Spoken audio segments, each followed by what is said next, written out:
Welcome to Author Toolset Tuesday with a quote from Lisa Cron. If you're not familiar with her, she's got a couple of really great books out there that will help you if you're writing fiction. I think a lot of what she shares will also help you even when you're writing books like I write, like you're here to write. A nonfiction book that's going to help someone else transform their life out of pain, out of misery, and into this world where possibilities they didn't realize could actually be true for them exist. It's a great reason to be writing a book. And Lisa Cron says, a writer's toolbox is filled, let me throw that back up for you. A writer's toolbox is filled with experiences, memories, and observations.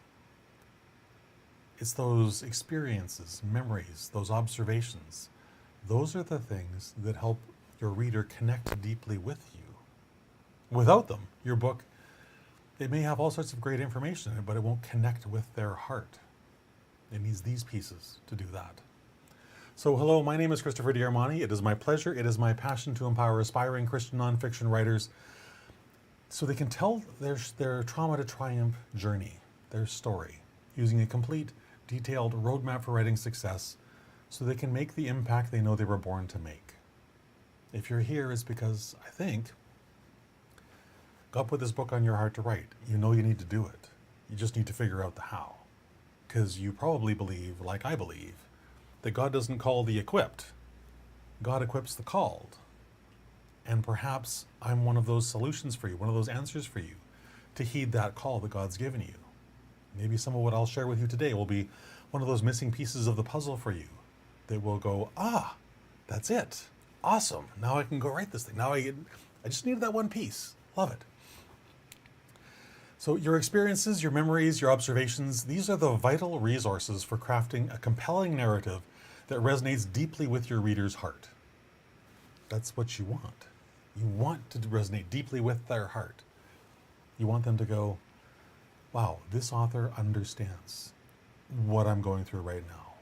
Because I've actually said that exact phrase or that exact sentence. That's why it's so important. Excuse me. 2 Timothy 3:16 says this: all scripture is given by inspiration of God and is profitable for doctrine, for reproof, for correction, for instruction in righteousness, that the man of God may be complete, thoroughly equipped for every good work.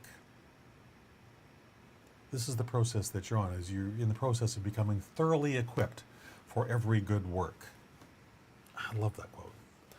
So, just as the Bible equips you for your journey through life, your experiences equip you to become the writer, the person who can write the story, write the book that will change someone else's life.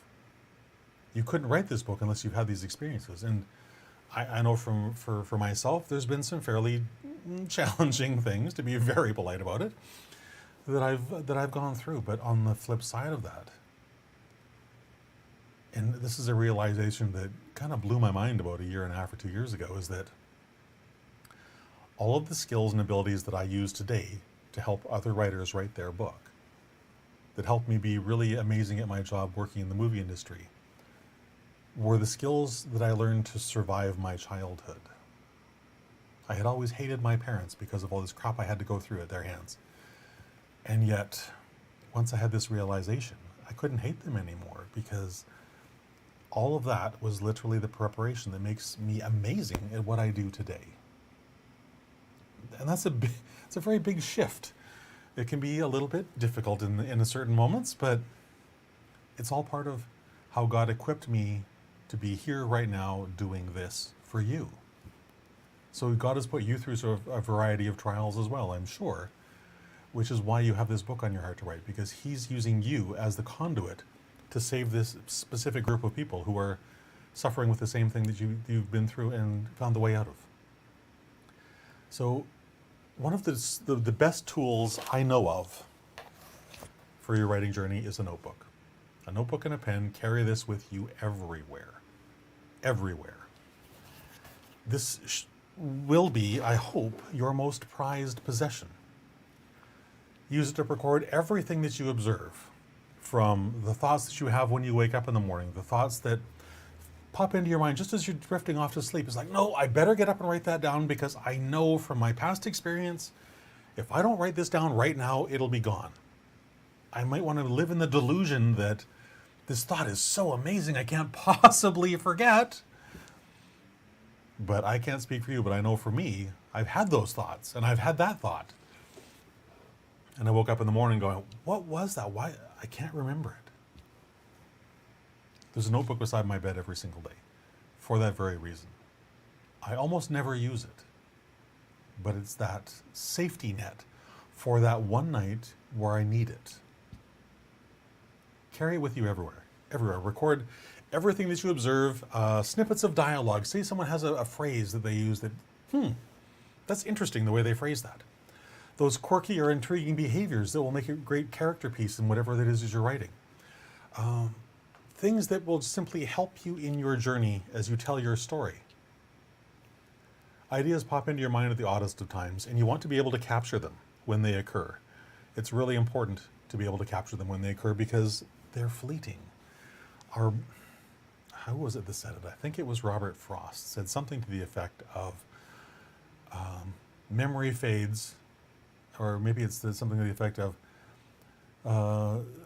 markings on paper last far longer than our memory.